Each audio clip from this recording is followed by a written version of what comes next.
Et très, comment dire, très apprécié et très persévérant, un homme de grande valeur. Amen. Un homme ferme dans ce sentiment. Amen. Donc, je vais appeler le pasteur des jeunes, pasteur Lionel.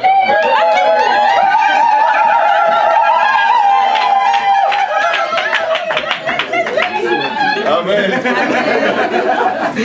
Alléluia. Donc c'est le premier message de 2015. S'il vous plaît. Wow. Donc, toute votre attention, s'il vous plaît. On n'a pas le droit d'éternuer. Grande gloire à Dieu pour l'opportunité d'apporter le premier message de 2015. De manger le premier repas de 2015 dans cette maison avec ma famille et je remercie vraiment le Seigneur. Donc sans plus tarder, je vais aller dans la parole de Dieu.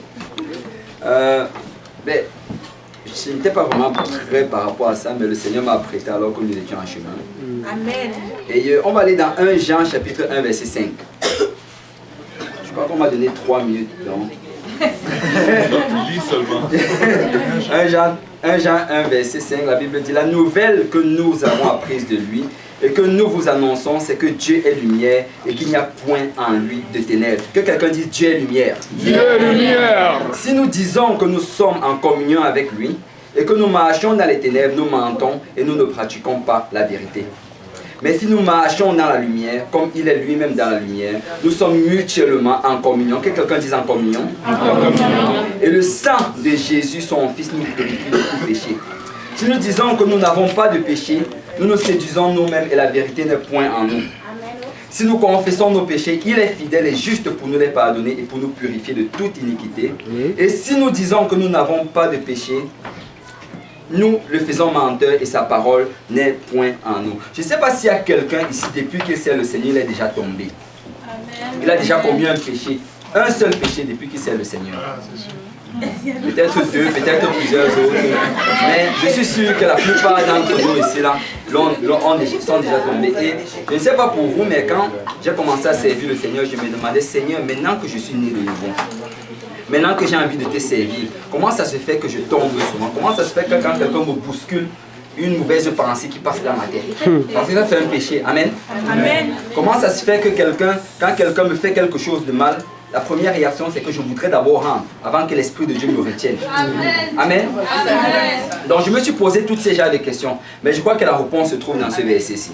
La Bible nous dit ici que si nous disons que nous sommes en communion avec lui, c'est quoi la signification de communion?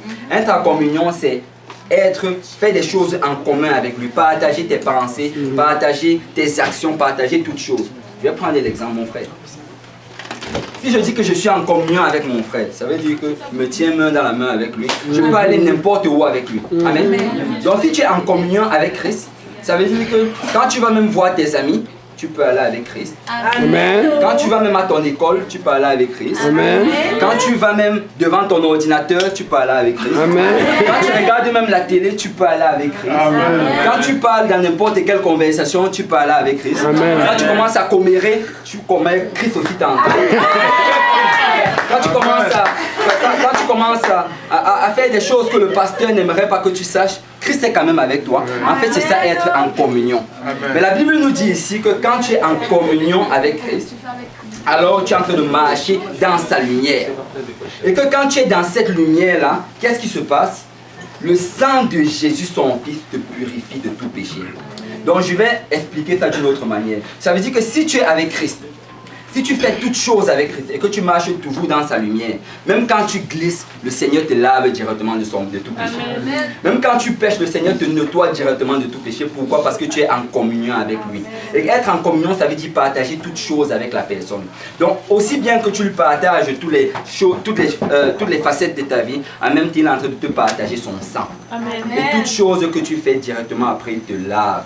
Donc même si tu venais de tomber et que la trompette sonne, parce que tu es dans un esprit de repentance, le Seigneur va t'enlever avec lui. C'est ça, être en communion avec le Seigneur. Et je suis sûr qu'il y a des gens ici qui sont en communion avec le Seigneur. Amen. Je suis sûr qu'il y a des gens ici là dont le sang de Jésus coule dans leurs veines et qui marchent continuellement dans la lumière avec Christ. Amen. Et la Bible nous dit au verset 9 que si nous confessons nos péchés, il est fidèle et juste pour nous les pardonner et nous purifier de toute iniquité. C'est ça qui arrive quand tu es en communion avec Christ. Amen. Amen. Amen. Que le Seigneur vous bénisse. Amen.